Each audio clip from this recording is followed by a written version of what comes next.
On episode 227 of the 40 Plus Fitness Podcast, I share 11 reasons to quit. You can find the full show notes for this episode at 40plusfitnesspodcast.com/227.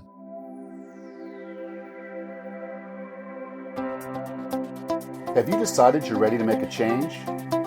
To reclaim your health and fitness? The 40 Plus Fitness Podcast is here for you. I'm your host, Alan Meisner.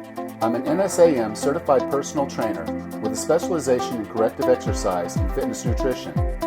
Let me be your coach as you find your way on your health and fitness journey. All right, let's go. Okay, we're hitting the middle of March and it's starting to warm up out there a bit. So it's getting into that season, where we're going to start wearing shorts and we're going to start wearing bathing suits and we're going to have to be outside a little bit more. So if you're looking to maybe drop a few pounds before then, I'd really encourage you to check out the Surefire Results for Weight Loss program. It's a 28-day program guaranteed to help you lose the weight, and I'm right there with you. There's a Facebook group, there's me, there's all the programming, everything that you need to drop 8 to 10 pounds easily in 28 days, guaranteed. Go to 40plusfitnesspodcast.com/surefire today. So today I am going to discuss 11 reasons you should quit. And now it's not exactly what you would think in all cases, but yes, sometimes I am saying quit your exercise program. And so I'm going to share with you 11 reasons you should quit. I figure I probably got your attention with this title. And so, let's jump into some great reasons to quit. Okay, the first item on my list is unhealthy habits. We all have them. And we know they're unhealthy habits, yet we still kind of maintain them as a part of our general lifestyle. And the first question you ask is, well, why would you want to have unhealthy habits? And the reality is, in life in general, we often have to strike a balance. And in striking that balance, we do develop a balance of some great habits, and I'm sure you have some, and some bad habits. And we all have some of those as well. So as you're looking at your health and fitness and you're trying to decide, okay, what's the best thing for me to do now? Don't just say maybe it is to add something or to take on a new, better habit. Many cases, what you'll find is that it's actually better to get rid of a bad habit. So maybe you have a sweet tooth and you really, really, really like the sugar, but yet you're wanting to lose a little bit of weight. Yes, you could take up running, and yes, you could, decide that you're going to do something to help, raise your metabolism. But I would dare say maybe cutting sugar might be the first and best approach for you on that weight loss journey. So just be thinking about a way that you can quit an unhealthy habit. And one of the best ways to do that is typically to replace it with something else, and another good habit. But that said, it's a great reason to quit is when you're quitting a bad habit. The second item I'll have on my list here is food. And not that you would quit all food, but thinking in terms of, are there better selections for the food that I can eat? Now, I interviewed a guy not long ago, and we talked about good foods and bad foods. And his name is Dr. Pizzarno. And in his book, he lists the 12 foods that you would do better to eat organic, because these foods are heavily sprayed with pesticides and you really can't wash the pesticides off. And there's not a skin that's thick enough to keep the pesticides from absorbing into the foods. A perfect example of that is an apple. I love apples, and I'm pretty sure that you would too. And if you do, just realize that the organic sources of these, and another one that they had, it wasn't on his primary list, but it was also on there, was kale. Kale is an extremely healthy food. However, it's heavily sprayed, and by being heavily sprayed, you're going to get some of those pesticides in your system, even if you wash that vegetable. So I would dare say that quitting regular kale for organic kale would be a better choice. And you can look up online and find links to the places where they list these foods. I'll try to find a link and make sure I keep it in the show notes. This is episode 227. So you can find the show notes for this at 40plusfitnesspodcast.com/227. And you'll find a link of some of those foods that are you're better off eating organic. So when you can replace a food, even if it's generally a good food, when you can produce a better source. So if you're buying locally from sustainable farms, you know that there's going to be more nutrition in that than is grown at the commercial farms. And if you can go with organic, you know that's going to generally be better than a lot of the items that are not organic. And so having a better source is a good reason to quit the bad source of food. Okay, number 3 is a better opportunity. And this typically relates to exercise or something like that. And I'll give you an example. So maybe you're really, really interested currently in lifting weights and you're enjoying that. Maybe you're doing something a little bit more dynamic, like a boot camp or something like a CrossFit, and you enjoy it. But one of your friends comes up and says, hey, they're starting a tennis clinic and we can be on a tennis team and play with this league. And it's a great time for us to get out and the weather's starting to get nicer. So why don't we join this little tennis league? Well, you kind of look at your available time to exercise and you realize that, hey, I'm not really going to have time to do my CrossFit and do this tennis thing, but I really want to do this thing with my friend. I know it's going to be fun. I know it's going to be motivating, and I know I'm going to enjoy it. So at least for the short run, maybe this is a better opportunity for me to do something, and therefore a good reason to potentially quit the exercise program that you're on now. Even if it's just temporarily, it's a good time to go ahead and maybe make that switch. Okay, another good time to quit, and this is item number 4, is illness. Now, if you don't have a fever, if you don't have anything that's preventing you from being able to exercise, like obviously difficulty breathing, nausea, some things like that, fever, there are things that are going to keep you from generally exercising. You're just not going to be able to do it. But there's sometimes when you just have a little bit of sniffles, just a little bit of cold. I'm going to still say it's a great opportunity to quit and rest and recover for a while. Not only if you're going to a gym or something like that, or do you risk getting other people sick? It's just realizing that your body's immune system is a little beat down. And while exercise is good for you, it's still a stressor. It's a good stressor. So what you don't want to do is beat yourself down with some hard, intense workouts because you're sick. So use that opportunity kind of as an opportunity to recover so you can come back stronger and healthier. But when you're sick, just please, please, please stay out of the gym. There's absolutely no reason for you to go to a location where you risk getting other people getting sick, and they're just there to be healthy. So that's a good time for you to quit, at least quit going to the gym. Number 5 is injury. And so many people will injure themselves and really want to continue their exercise program when in fact the injury was the result of them maybe overdoing it, overstepping. And the injury is an indicator that you've done something wrong. Pain is that indicator that we are not doing things the right way and we need to maybe ratchet it down a little bit. Now, an injury doesn't necessarily mean that you can't do any exercise, but it should be something that you're doing around that injury. And if you do have an injury that's going to require you to take some time off, do make sure that you're following your PT, and by that I mean physical therapist's recommendations. You want to have a speedy and a full recovery, because if you don't get that and you come back too quick, you risk re-injury. And sometimes re-injury can be much more traumatic and much more difficult to get over than the initial injury that you had. So if you're injured, it's a good time to quit the exercise program that caused that injury and look for other things that you can do in the meantime to maintain your fitness. Number 6 is when you get into a mode of overtraining. Now, this isn't that common for standard athletes, people that are just starting to get into working out.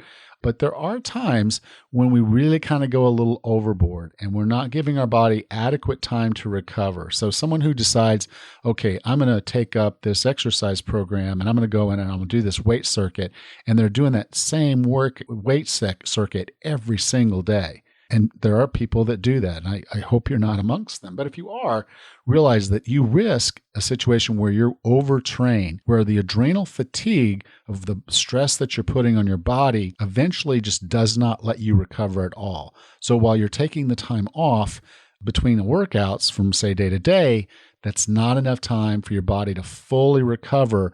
And that overtraining effect is now actually going to cause other deleterious effects to your health. And you're not going to feel well.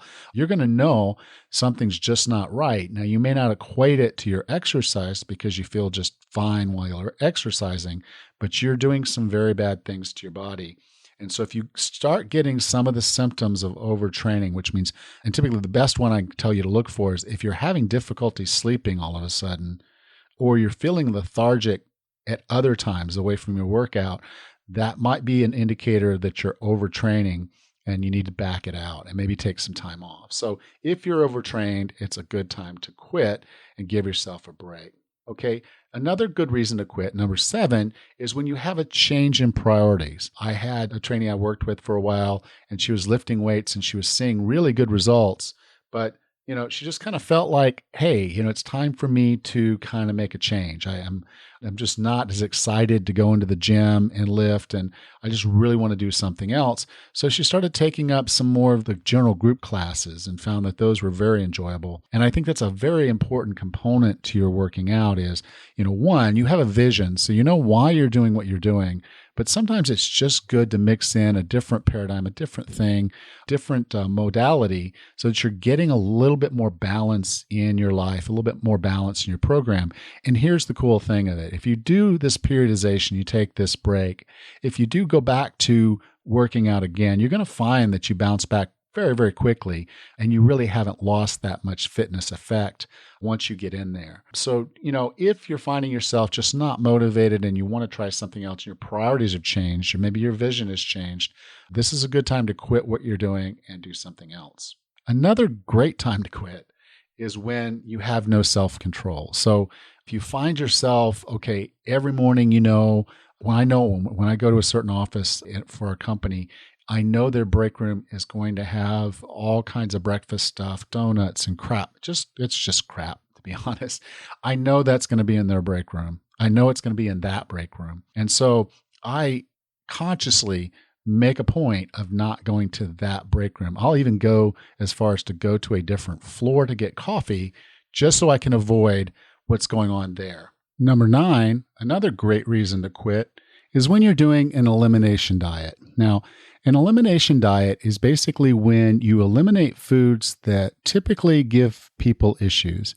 This would include milk, nuts, grains, and sometimes nightshades. And so basically what you're doing is you're narrowing your food choices down to a very, very small band. That's basically basically meat and vegetables, and higher on the vegetable count than on the meat count. And you're letting your digestive tract and everything kind of regroup and reset. And then what you can do after you've done this elimination for about 4 weeks is a good time. Then you can start kind of reintroducing some of the foods back into your diet just to see how your body reacts. And if you're able to tolerate them well, then that can become a part of your stable foods. But you're going to find those foods with an elimination diet. You're typically going to find those foods that are giving you the most issues with your digestion and with your health. And you'll be able to then permanently eliminate those foods from your food choices. So a good time to quit is when you want to try an elimination diet to basically find out how your body is dealing with the foods that you've been eating and find the foods that your body is going to function better with. Number 10, another great time to quit is when you're full. Now, in our current modern age, a lot of us are now eating dinner in front of the television. We're eating lunch in front of our workstations, and we're eating breakfast on our way to work. And because of these things, we're tending to eat without being really mindful of the amount of food that we're eating. And we basically just go on the mindset of clean the plate.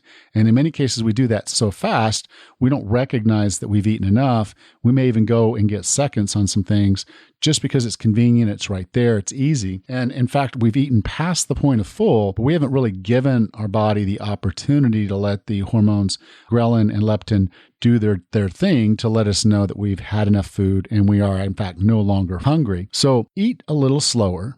Be a little bit more mindful of the food you're eating. In fact, if you can do it without being distracted, all the better. And then when you feel like you're about 3/4 of the way full, just stop take a break and give your digestion and your hormones an opportunity to kind of catch up with what's in your stomach. And I think you'll find that you're getting full a lot sooner than you would have thought. And you're going to need less food to actually get the nutrition that you need. And therefore, you'll find where your full is and be eating less food. And that'll help you significantly in your weight loss goals. And then finally, number 11, it's a good time to quit when you're trying to avoid risk. So, if it's very warm weather outside, maybe going on that long run is not in your best interest. Maybe it'd be better for you to go ahead and do that inside a gym. If it's extremely cold outside or it's icy, again, it might just be a good time for you to consider not doing the outside activity that you were planning, because it's basically going to add risk to your workout. If you've been suffering from some form of ailment, it's a health ailment like your heart or your lungs or something like that, maybe not a good time for you to push it. And so to avoid risk at times, we do in fact have to avoid exerting ourselves or going out and doing the exercises we wanted to do. And we may need to replace those exercises with something a little bit more appropriate to the current risk situation. So there's 11 great reasons to quit, and I'll just recap real quick. It's really great to quit unhealthy habits. It's really great to quit bad food sources when you can get a better food source. Number 3, it's better to quit when you have a better opportunity to do something else for yourself that you're going to enjoy even more, such as playing tennis rather than going and doing your standard weight workout. Number 4, it's great to quit when you're having an illness and use that time to fully recoup and get healthy. It's great to quit when, number 5, you've suffered an injury and your body needs to repair. You can always work around that injury, but doing the same things you were doing very likely will re-injure you and cause some further damage as you go. Number 6, it's a great time to quit when you've been overtraining and your body just needs a break. So having those deload weeks, having some time off from time to time and not just constantly at full intensity, it's sometimes a good time to quit. Number 7, it's a great time to quit when you have a change of priorities. If your life goal and vision have changed, then maybe the types of exercises you need to be doing need to change as well. And so you need to quit those things that you were doing and focus on the things that are going to give you the most benefit to reach your vision and goals. Number 8, sometimes it's a great time to quit when you have no self-control. So making sure that you don't go into the break room for your coffee when you know you can't say no to those donuts or whatever other goodies they might have in there. It's a great time to quit going to that break room and find another alternative for your coffee or needs that you would have in a break room. It's a great time to quit when, number 9, you're working on an elimination diet and using that as a protocol to find out what is good for your body, how your body reacts to different foods, to see if you have any allergies or intolerances to these foods so that you can avoid them in the future and feel better and get healthier. Number 10, it's a great time to quit when you're already full. And so giving your body an opportunity to know that it's full by slowing down when you eat and being much more mindful of how you feel as you eat, both of those will help the triggering mechanisms for hunger so you know when to quit eating. And then finally, number 11, it's a great time to quit when you're trying to avoid the risk of injury or death in a case of maybe heat stroke or something of that nature. So just, knowing the risks associated with the activity you were planning to do and maybe considering doing something else is a better way to maintain your health and fitness going forward. Every time you quit, you have a great opportunity to restart. If there's anything I can do to be a part of helping you get through that transition, please do reach out to me. I'm here to help. You can go to 40plusfitnesspodcast.com and leave a comment on this podcast episode, which is at 40plusfitnesspodcast.com/227. Next time on the 40 Plus Fitness Podcast, we meet Dr. Joseph Pizzarno and discuss his book, The Toxin Solution. Until then, have a happy and healthy day.